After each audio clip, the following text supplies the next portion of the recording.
So here's all the parts. I'm going to go and grab them out now and I'll show them to you. So I've got my front strut mount bushes, got our set of springs, front, rear,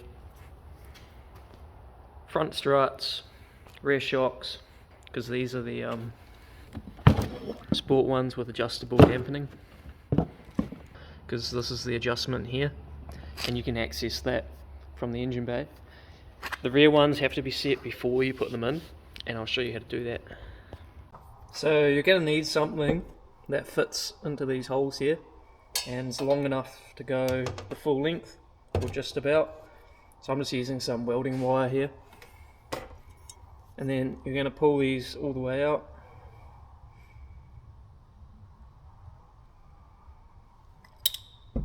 You take this plastic clip off. Right, there's a rubber stopper in here that you've got to push down.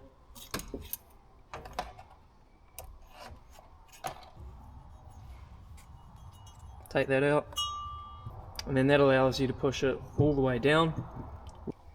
Right, so once you can press it all the way down, and then that will engage the adjuster. From the factory it will be on fully soft, which is all the way in the anti-clockwise position, so you'll feel it kind of stop there and won't go anymore, but you can turn it clockwise. When you read the instructions, it says there's a maximum adjustment of 720 degrees, which is like 4 half turns I think, and every half turn is one position. However, that is a generic instruction. Some of them have that and some of them do not turn the full 720 degrees, so don't be concerned, because it will stop, and if you try and force it past the stop point you'll damage it. So for this one, you've got 1 half turn, another half turn, and then about here you'll feel it stop. That's the fully hard position. You want to turn it back a little bit, and then once you've set it to where you want it, you pull this back out,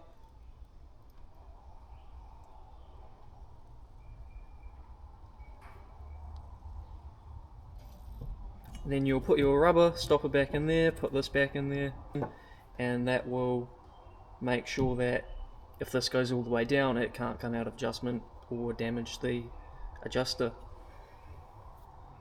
And of course I've added the KONI sticker to the collection.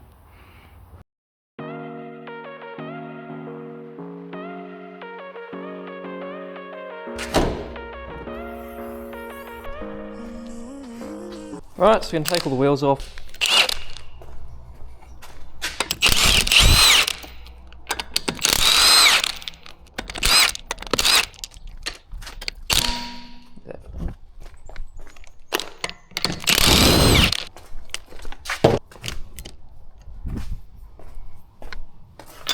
Make sure your wheel doesn't fall off.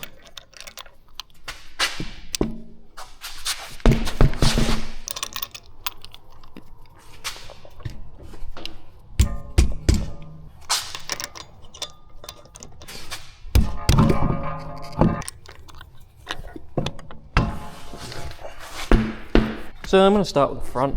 So I'm going to take the caliper off, just tie it up down there or something, unbolt the tie rod end, unbolt that obviously, all this other stuff on here, and then I'm just going to pull the whole thing out together and time to see how seized this is.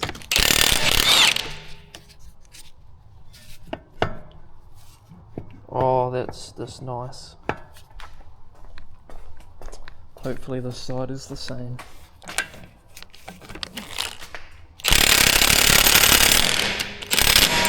Yep. So I think the best options is going to be to do this and then leave that to soak while we do the other side.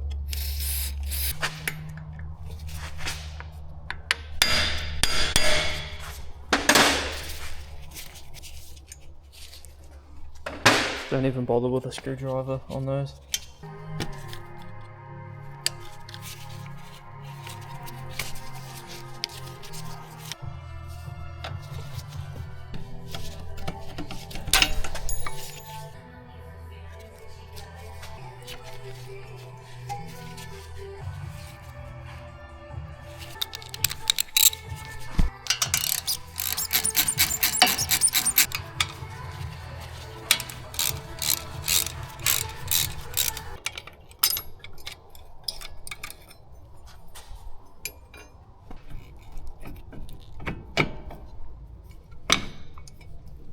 ones, just be careful that your pads don't fall out and drop on the floor. Yeah. On it.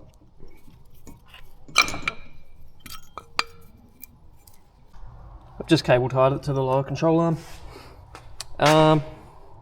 You can leave the rotor on, it's up to you.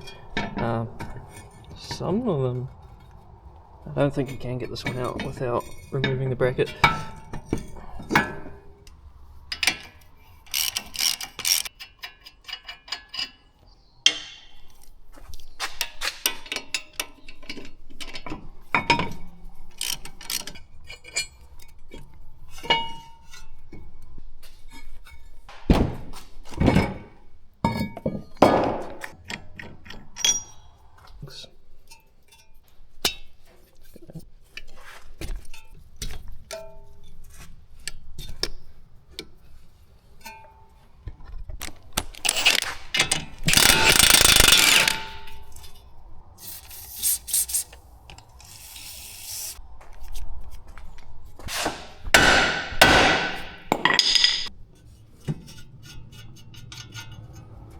Just whack the knuckle with a hammer and should break free. Bit on there. Just turning the whole thing. So you just want to take a 17mm spanner and you'll be able to put it on the inside there, hold that, and just so you can see better, this is with it off, you're just putting it on this bit here. Oops, like that. And that's what's going to hold it and stop it from turning. There we go.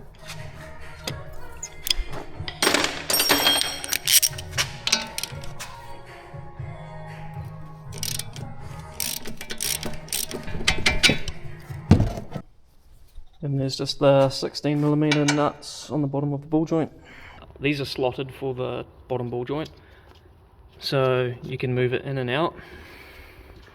So you should mark these before taking them off. Doing a wheel alignment afterward is best.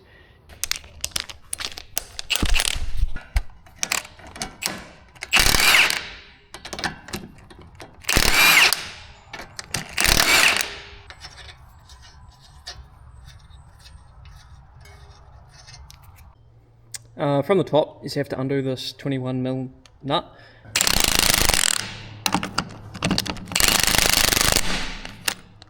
Yeah, we're good. Take that off.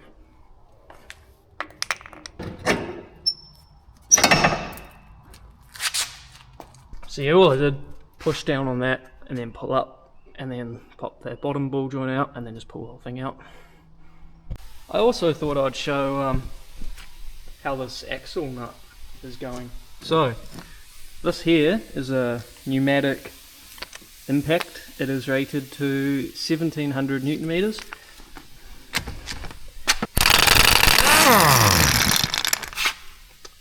There we go. So I'm not going to show too much on this side just because it's pretty much exactly the same as the other side. There are a few different things. So you've got the brake wear sensor. It's just got a plug right there. So to get that one off, you just undo this T20 Torx that holds the bracket on, if it's going to come off. So yeah, I'm going to replace it with a Phillips, so just put a vice grip on the bottom of the thread and break it loose. Still on it, it's going to come.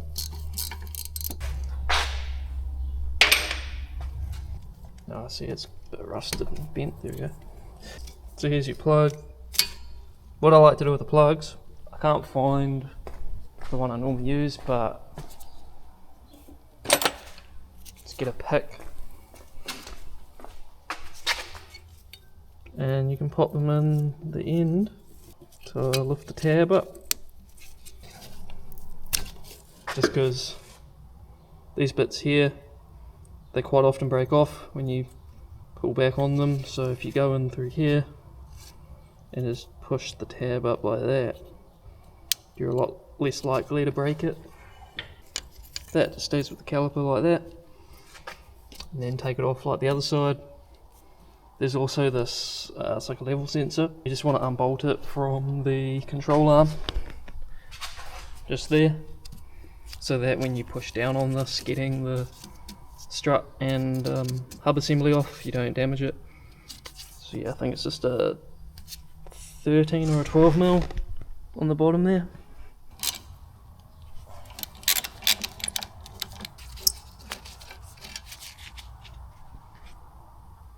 Sweet, and then that can just float there. So this is not how I would normally put a shock in a vise, if at all, but these are going in the bin, so it does not matter for this point. So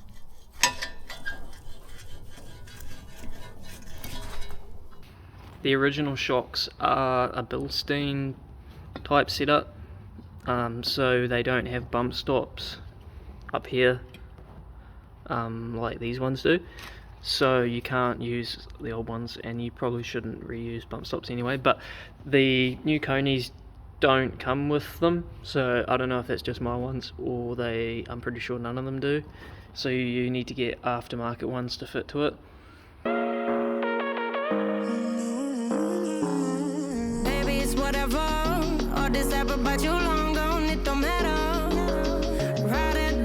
Now, I didn't have the correct tool to tighten this up, so logically I just made one. It's got a 21mm socket that I cut in half, welded it to a piece of pipe, and then welded the top of the socket to the edge there, so I can just put I'll just show you how it works. So it's got the breaker bar on there like that, and then that can go over the top of this, and then the 11mm will be able to go down the middle there and go onto the thing at the top and stop the shaft from turning.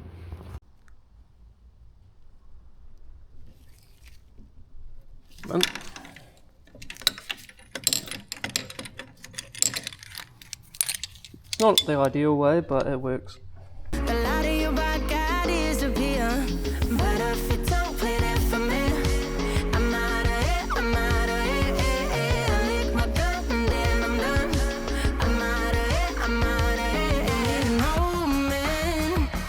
Tell me you're no good. I'm brushing away, the weight of you, of my shoulders. Done with my cigarette, and when all the smoke is clear, I'm brushing away the weight of you, the weight of you. Don't need a no man.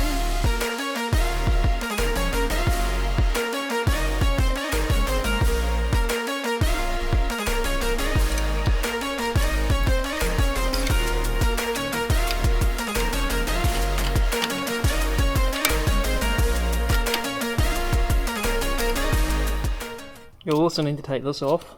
This is just the bracket that holds the brake line. Like that.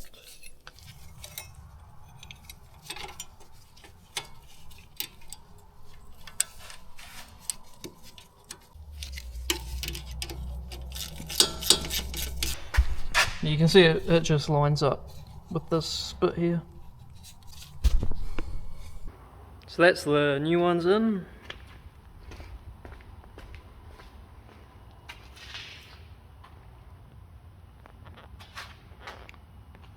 Gonna go have lunch now, and then we'll do the rears, which should be pretty straightforward.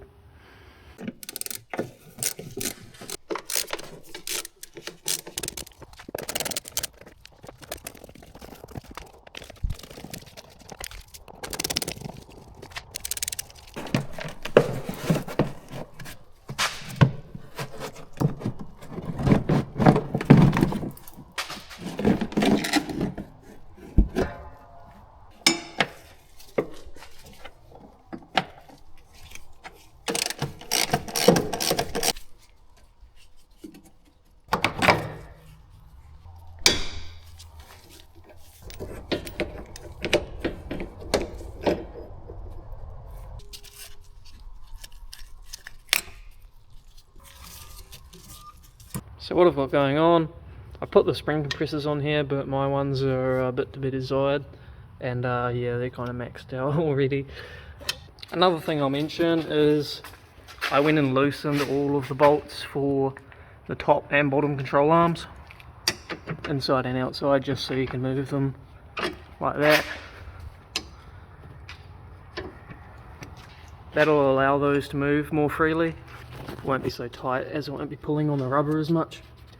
So yeah, that'll make everything easier.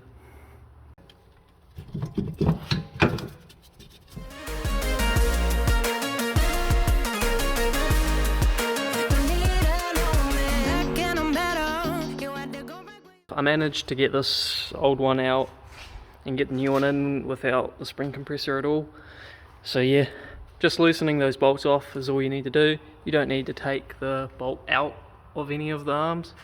It's got enough movement. And if you did take the top control arm off, that bolt there, you will need to put this under that and jack the arm up quite far, and then you'll notice it kind of frees up a little bit. Otherwise it'll it'll just cock over, and then this will jam up and you won't get the bolt through.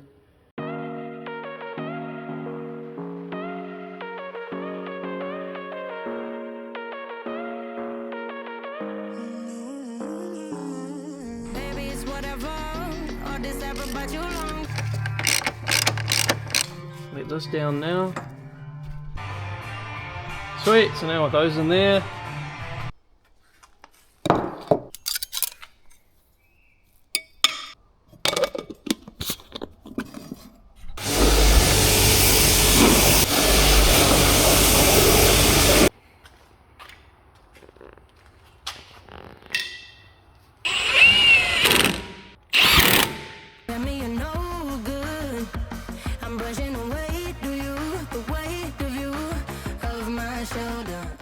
and obviously don't forget to tighten up your axle nut.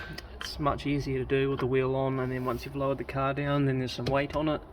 That way it won't turn.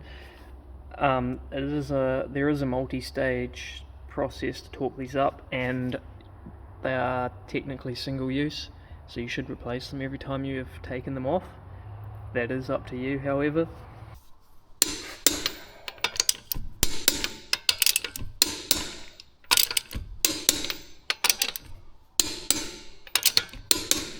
So yeah, it's not a lot lower than stock springs, but it will drop a little bit more as they bed in as well. The ride quality though with the KONI shocks is a way better than the factory ones.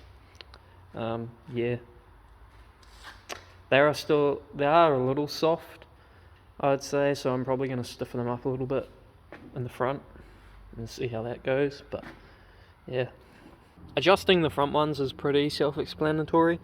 It comes with this tool here, and that just goes onto the top bit there, and then you just turn it like that. And same with the rear ones, every half turn of this is one setting.